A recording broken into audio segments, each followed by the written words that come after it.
She was tied to a pole right at the reception and called a disgrace to the family. But a minute later, her husband showed up, and everyone went pale. From the outside, the Whitmore estate looked like the portrait of American aristocracy. 3 acres of sculpted hedges, a circular drive lined with imported French stone, and a house that towered in clean white symmetry like a courthouse wrapped in pearls. People passing by would slow their cars just to get a longer glimpse of the place. It appeared in charity brochures and local magazines, always with phrases like pillar of the community or beacon of grace. But for Eliana, the girl they raised behind those pillars, it had never been anything more than a gilded cage. She had lived there since she was 6 years old. The first memory she had of the house wasn't the marble foyer or the tall French doors.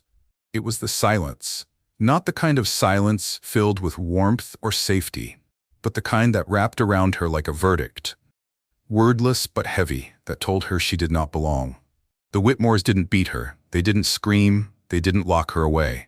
Instead, they suffocated her in expectation and cold civility, in the quiet horror of polite exclusion. She had been adopted under the pretense of charity after a car crash took her biological mother, a gifted violinist and college senior who had raised Eliana alone. Her father was listed as unknown on every document, and the adoption was arranged through a local church's outreach program for at-risk children. The Whitmores, already under scrutiny after Judge Whitmore made a racially charged comment on record, found a way to soften their public image with a very specific kind of redemption. Adopting a biracial girl from a tragic background became their absolution. They named her Eliana Whitmore, placed her in their home, gave her a bed with a white canopy and a closet full of pre-approved dresses, but they never gave her a place at the table. Not really. She was spoken of with patronizing pride, our adopted daughter, as if her presence was a trophy, a symbol of moral elevation. Not once did they allow her to call them mom or dad. When she tried, they gently corrected her over and over until she learned to keep her tongue still. Her childhood was a collection of contradictions. She had access to the best schools, but was forbidden from joining the debate team because your voice doesn't carry the right authority. She was praised for good grades in private, but never acknowledged publicly at family galas. She was made to stand 2 steps behind her siblings on holiday cards. She was either cropped out or made to wear colors that helped her blend. Her hair was chemically straightened every month. Her skin compared to coffee and chocolate in jokes no one else found funny. By the time she turned 17, she had stopped asking why. The Whitmore siblings, Carter and Vivian, grew into polished versions of their parents. Carter was a rising attorney, cold and mechanical, always dressed in blues and grays as if color itself was beneath him. Vivian, 2 years younger than Eliana, was a magazine-featured columnist and social media darling. She wore pastel dresses and studied how to tilt her head in photos. She referred to Eliana as the family's social experiment in whispered conversations that weren't as quiet as she thought. They all shared one belief: Eliana should be grateful. Grateful for the roof, the clothes, the education, the surname. Grateful enough to be silent, compliant, and invisible. Eliana's adulthood unfolded like a quiet rebellion. She didn't shout, she didn't storm out. Instead, she worked. She finished college through scholarships and work-study programs, sometimes sleeping in her car between shifts when rent slipped out of reach, always carrying aspirin in her bag for the migraines that followed her from childhood. Even then, she quietly managed the Whitmore family's neglected bookkeeping behind the scenes, her silence mistaken for gratitude. When the nonprofit sector called her name, she answered. She founded a data platform for distributing microgrants to marginalized entrepreneurs. It succeeded quietly, like everything else she did. That's when she met Mason Ward. It started at a tech conference in D.C. 2 solitary figures at the coffee station, both exhausted by the forced networking and smiling faces. He was soft-spoken and sharp-eyed, a coder with a vision that no investor believed in. She saw in him something that mirrored her own reflection, someone overlooked, underestimated, but burning quietly with the hunger to build something honest. They fell into conversation that night, then emails, then weekend visits, then love. By the time Mason's startup exploded, attracting national headlines and billion-dollar valuations, They were already bound by something deeper than contracts or capital. But they kept it private. Eliana knew her family would never accept him, not because he was wealthy, but because he was black, successful, and entirely outside their control. They married quietly in Portland, witnessed by close friends and no family. She wore a simple dress. He wore the same watch he always did. Their vows were short but true. In the months that followed, Eliana's relationship with the Whitmores grew stranger. Her financial support became necessary. Judge Whitmore had accrued serious debts, and Vivian's boutique media firm was bleeding money. Without revealing her identity, Eliana used her nonprofit's shell accounts to discreetly pay overdue taxes on the Whitmore estate. She cleared a second mortgage. She paid for Carter's law firm bailout through a donation to a legal foundation. He didn't know she funded it. She did it not for love, but for closure. Maybe somewhere in her bones, she hoped that if she could just keep the structure standing, the people inside it would eventually become better. Maybe she could prove she was worth something. Maybe they'd finally see her. But the house never changed. Its walls still echoed with whispered insults and choreographed civility. They still forgot her birthday. They still corrected her tone, her posture, her ambition. She was still too much and never enough. The breaking point came on a hot July morning.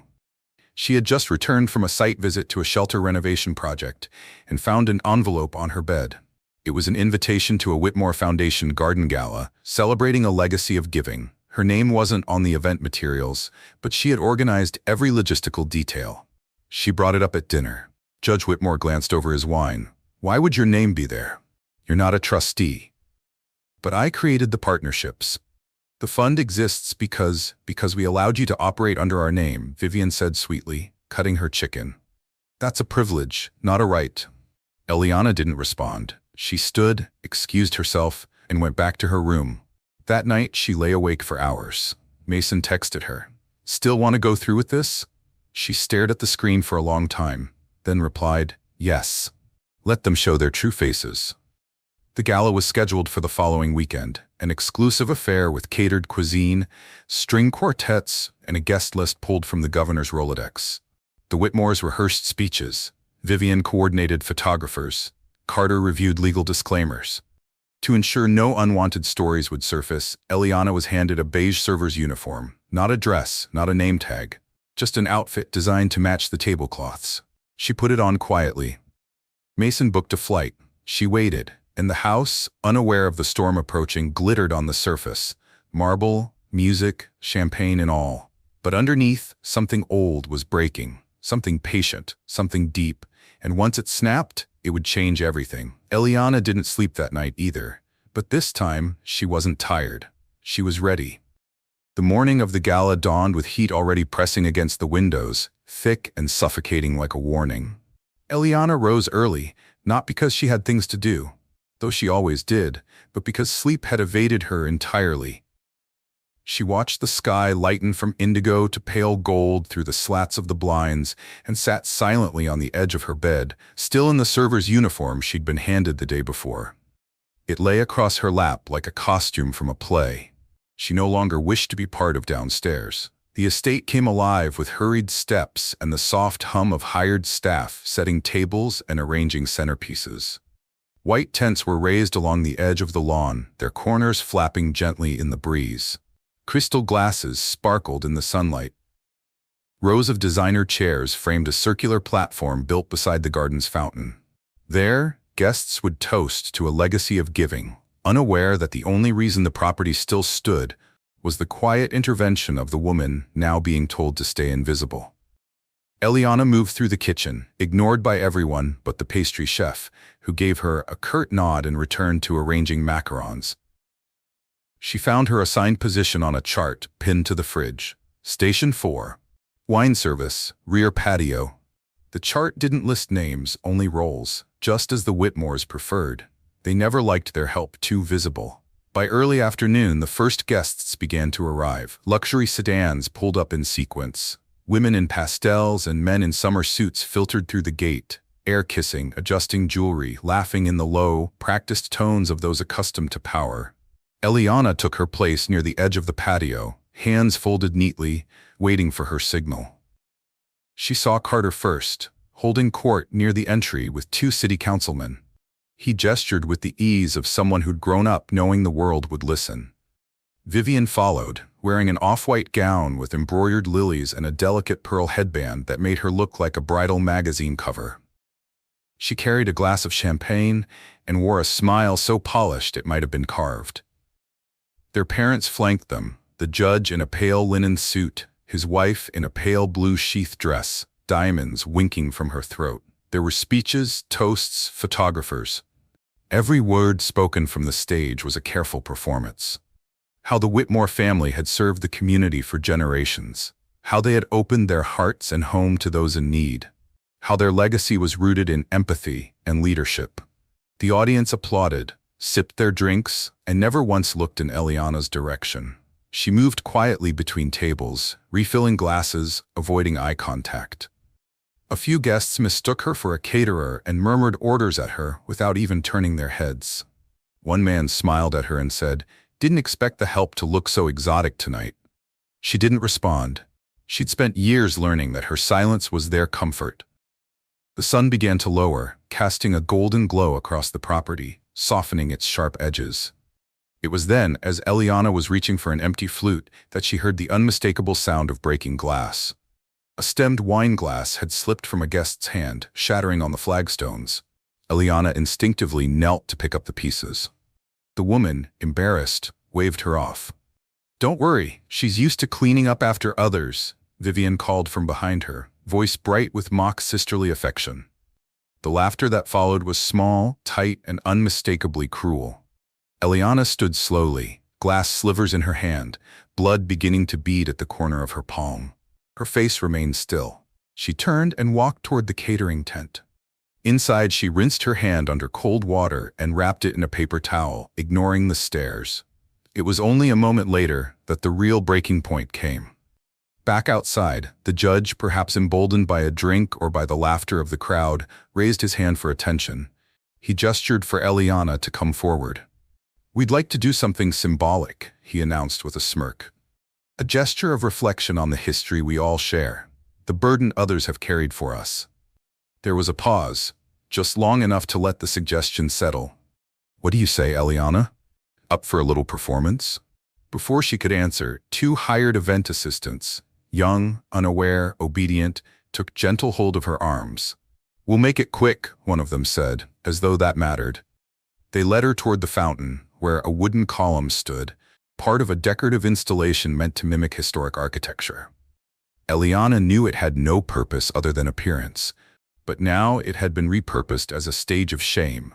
She didn't fight, she didn't scream. They turned her toward the crowd, back to the column, and tied a length of silk rope around her wrists.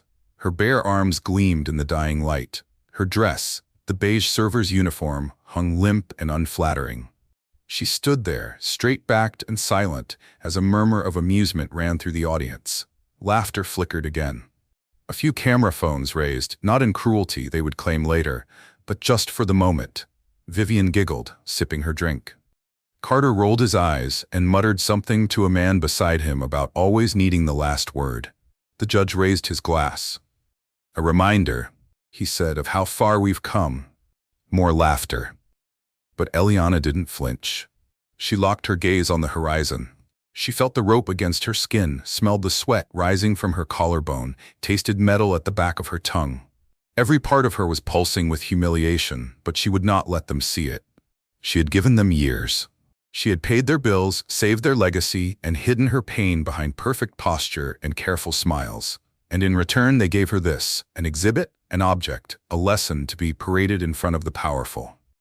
She waited. She didn't know the exact moment Mason arrived, but she heard the engine. Smooth, low, distinct. The guests turned. The laughter stuttered, then stopped. Forks paused midair. Glasses wavered. A black Rolls-Royce glided up the drive and came to a slow, deliberate halt near the garden's edge. Its presence alone silenced the space. The driver stepped out and opened the rear door. Mason Elijah Ward emerged like a storm in human form. Tall, deliberate, wrapped in a navy blue suit that looked tailored to his heartbeat. His face was unreadable. His movements were slow and clean. His eyes scanned the crowd like they were irrelevant details, and then they found her. Eliana, still tied, still barefoot, still silent. He walked without a word through stunned onlookers, through whispers, through the hushed chaos of people, realizing they were in the presence of someone far greater than they had imagined. He reached the fountain. She didn't move. He knelt, pulled a slim blade from the inside of his jacket, and sliced through the silk. Her wrist came free. He took her hand gently, inspecting the raw skin, then brought it to his lips and kissed the wound. It was then that people truly began to understand. The judge took a step forward, lips parted, but Mason's voice cut clean through the gathering. "This woman is my wife." A gasp, collective and real, spread through the air like fire over dry leaves. I want to know who thought tying her to a post like an animal was acceptable. No one answered, not even Vivian, whose wine glass trembled in her hand, not even Carter, who took an instinctive half-step backward. Eliana said nothing. Mason stood tall beside her. "This ends. Now," he said. "You have 15 minutes to gather your things and leave this property." The judge blinked. "Leave?" Mason turned slightly. "You don't own it, not anymore." He reached into his breast pocket and unfolded a document. 3 months ago, this house went into default. Unpaid taxes, missed mortgage deadlines, desperate calls to creditors, every one of them answered by her. He held up the deed. She paid for this house with her college savings, her emergency fund. She sold her car, she emptied her future trying to save your past, and when the bank finally issued notice, she called me. A beat. She didn't ask for help. She asked if I could buy it anonymously, so you wouldn't lose face.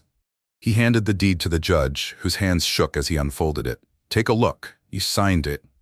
Silence, thick and stretching. The crowd began to shift uneasily. Mason turned toward them again. "You didn't raise a failure," he said. "You raised a woman. A woman who kept your lights on, who held this house together while you mocked her. And today, on the very soil she saved, you humiliated her." He didn't yell. He didn't curse. He simply spoke the truth, and it landed heavier than any scream. And no one, absolutely no one, had the courage to argue. Eliana stood there, untied but stronger than she had ever been, and the ones who thought they had broken her were already starting to scatter. There was a strange stillness in the air, the kind that followed an unexpected silence after too much noise. For a few seconds, the gala seemed frozen in place, guests mid-turn, forks halfway to lips, glasses hanging from uncertain fingers. The sun dipped lower, casting elongated shadows over the manicured lawn, as if time itself had paused to witness what came next. Mason stood beside Eliana with the stillness of a man who did not need to raise his voice to command attention.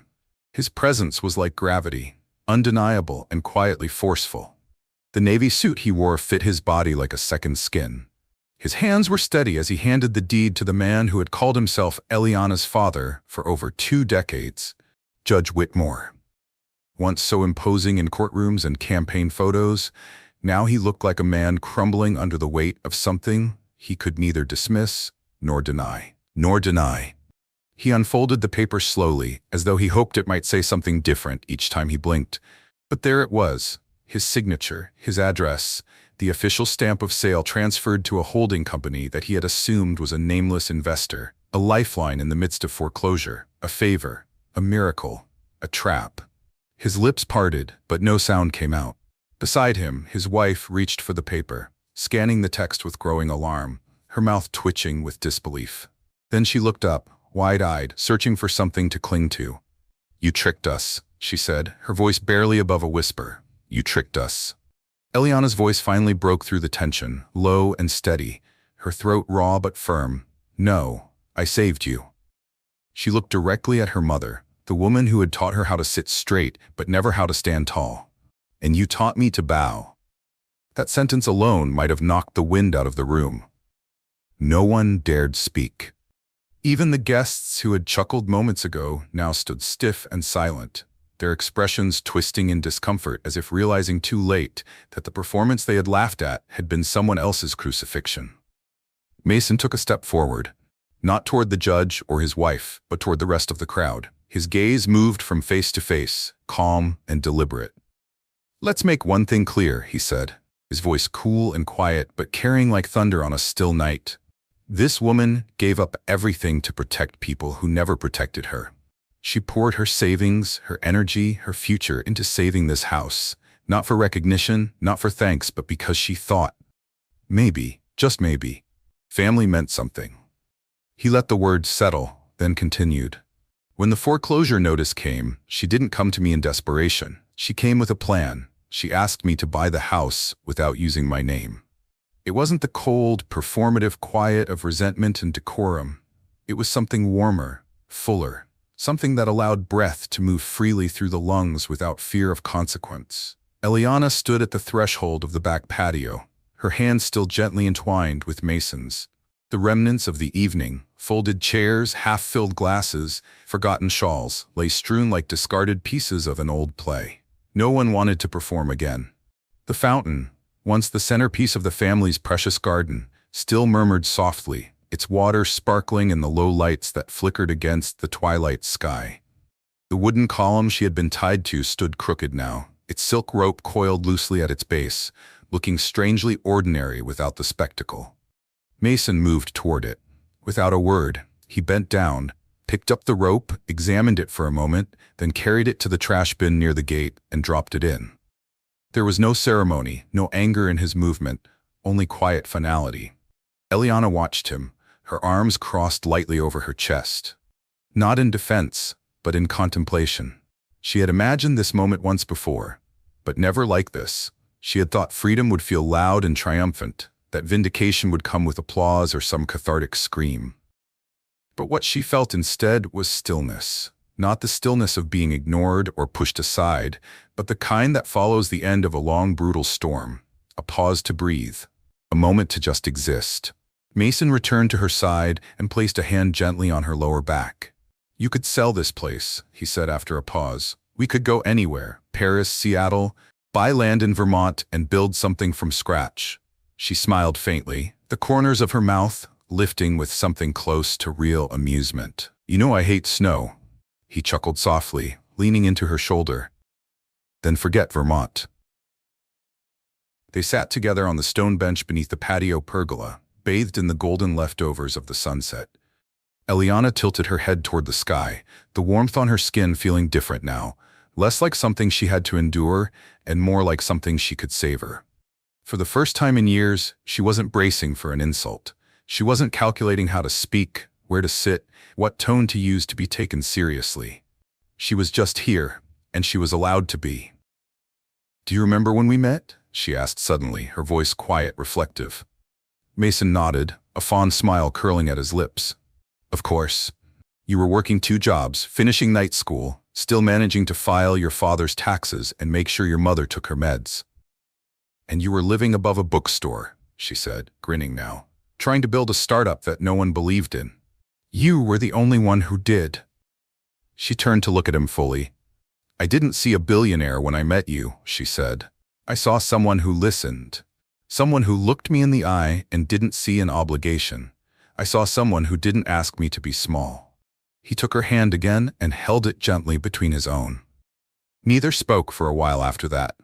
The kind of silence that passed between them now was different than the silence she had known in that house for decades. This one didn't demand apology or restraint. It didn't wrap itself around her like a gag. It was soft and expansive, a room she could stretch out in without hidden walls. Eventually, she leaned her head on his shoulder. "I want to start over," she said, so softly it was almost a breath. "I want a life that feels like mine." Mason nodded, brushing his thumb across the back of her hand. "Say the word, and we'll build it from the ground up. No more chains, no more proving anything to anyone." They sat there until the sky turned indigo and the cicadas began to sing in the trees. When they finally stood, it wasn't with haste or exhaustion, but with purpose. They moved through the house like explorers in a newly discovered land. The rooms looked the same chandelier in the foyer, the same marble-topped counters, the same long dining table, but the energy had changed. It was no longer their stage. It was hers now. In the living room, she paused to examine the wine glasses still scattered on the tables. Napkins lay crumpled near the fireplace, and dessert plates balanced on the edges of furniture like relics of a family that had never truly existed.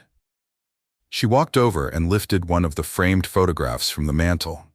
It was an old family portrait, her siblings in tailored outfits, her mother in soft pastels, the judge in a commanding stance, and Eliana stiff and slightly off-center, smiling too hard in a dress chosen for her by someone else. "Keep it?" Mason asked from behind her. She looked at the photo for another moment, then turned it face down and placed it on the table. "No, that's not who I am anymore." The following morning, Eliana awoke with the windows open and the scent of rain-soaked grass drifting in. She lay in bed for a while, listening to the birds, her hand resting on her chest, marveling at the absence of tension. She no longer woke up waiting for the next command, the next cold glance, the next unspoken insult. In the kitchen, Mason had already brewed coffee. He handed her a cup without a word, as if they'd always lived this way. She leaned against the counter and watched him hum tunelessly while he scrambled eggs. They didn't speak. They didn't need to. The silence between them was whole. That week they began clearing out the house. She didn't cry once. There was no mourning left in her, just clarity. They boxed her parents' things, the vintage crystal, the old legal journals, Vivian's trophies, and placed them in storage, not out of sentiment, but because the past no longer had the power to wound her. In the attic, they found her old notebooks, dusty and tucked behind holiday decorations. She flipped one open and found a list titled "Things I'll Do When I'm Free." It was written in green pen, the handwriting a little crooked.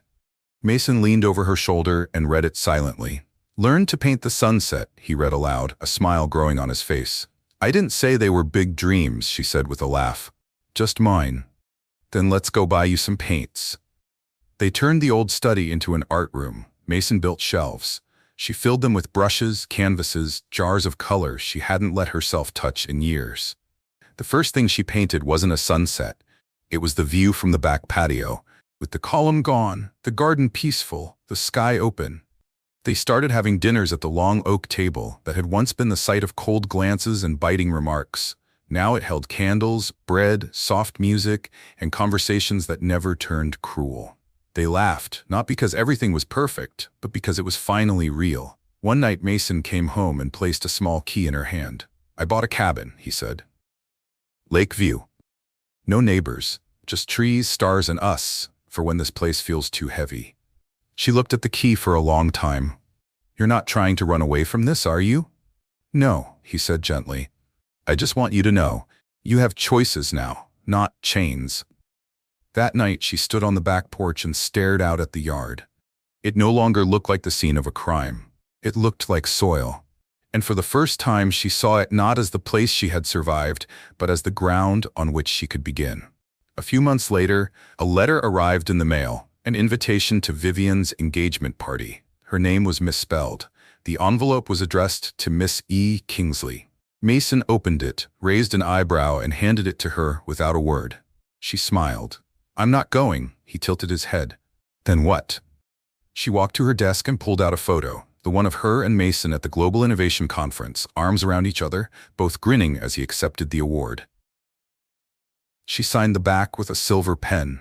"From the useless girl you raised. Thank you for setting me free." She slipped it into the envelope, sealed it, and sent it off without a second thought. Now, when she wakes in the morning, she waters her plants, paints in sunlight, walks barefoot on the cool kitchen tile, while Mason sings off-key in the next room. She makes coffee without urgency. She breathes without waiting for the air to turn cruel. Her life isn't loud. It doesn't need to be, because the girl who once stood tied to a post, praying to disappear, no longer lives in that house. In her place stands a woman with her hands covered in paint, her chest full of breath, and a future that finally belongs to her. And if Eliana could whisper one thing to that girl in the garden, to that trembling heart with wrists bound and pride cracked open, it would be this: hold on, you're not finished. Your best chapter hasn't even begun.